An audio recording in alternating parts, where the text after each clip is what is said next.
We're here in St. Catharines at Evolve MMA and Fitness with Josh Lupia and Lucas Bahdi, who have recently brought home a gold and a silver medal from the Canadian Nationals. We're also going to explore their rise to the top of the amateur boxing scene and see what their plans for the future are. I started boxing when I was 12 years old, and what motivated me was my brother and I, we like to fight a lot. We fight each other, and we fight other people a lot. So we thought we should join boxing. Now I'm 18 years old. I went to the provincials. I won the provincials, and then I went to nationals. And the final fight at nationals, I fought a guy that was 26 years old and a lot older than me, but I still gave him probably one of his hardest fights, I would say. And we got fired of the tournament. He got fired of the tournament, so it was a good fight and all.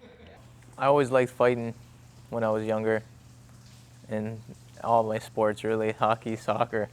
I was always liked fighting, and I always wanted to fight since I was young. I started when I was about 13, 14 years old. Yeah. Was that motivated by you being picked on, or was there somebody in your family, a brother or somebody that just enticed you to fight? Me and my brother used to fight a lot. Maybe that was it, I don't know. Take me through a day of your life when you're training. Train around noon, go to strength and conditioning, and then I come home, and depending on the day, but if I have to worry about weight, I definitely run at night. I usually run at night anyway, but running at night definitely helps with my weight. What would you say the most difficult part of the training is? Would it be the nutrition or the actual fitness end of it?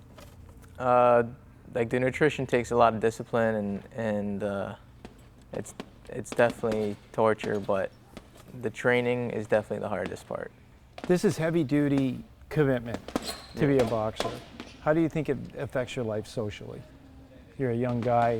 I'm sure you're not out in the bars partying. Yeah, it's very hard to get out with my friends to see them and stuff. Like coming up for the nationals and provincials that recently I just fought in. Past 2 months I haven't been able to go out at all. I haven't seen many of my friends. It's tough. I have a girlfriend. I didn't get to see her much. I don't see many of my friends either, or family. So like really it's just going to Toronto. I train all day and then come home, and then even when I come home I gotta go for a run, and then I shower, and then I gotta go to bed because I gotta wake up and go back to training the next day. So this is basically a career for you at this point. Yeah, it is a career. You've successfully defended your Canadian lightweight title with a gold medal. What's next for Lucas Bahdi? Well, right now I'm working on the Olympic trials. I'm hoping that Boxing Canada gives me a shot at the next qualifier in Azerbaijan, and that's middle of June. And that's for this Olympics? Yes, that's for the summer. That's coming up very shortly. Yeah. So what are you doing to prepare for that? Well, my next competition's in a month from now, May 13th, in Regina, and that's Canada versus Germany. Just hoping to open some eyes there. Well, it's good to have a main training partner. Josh is right there with me.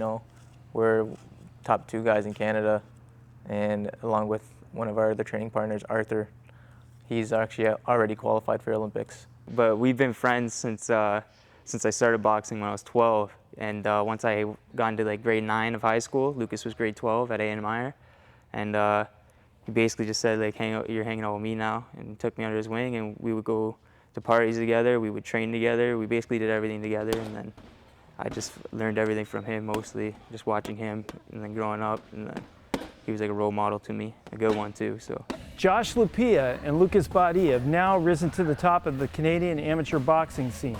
All that remains now is representing Canada in the next Olympics. Reporting for The Source in St. Catharines, this is Kevin Coyle.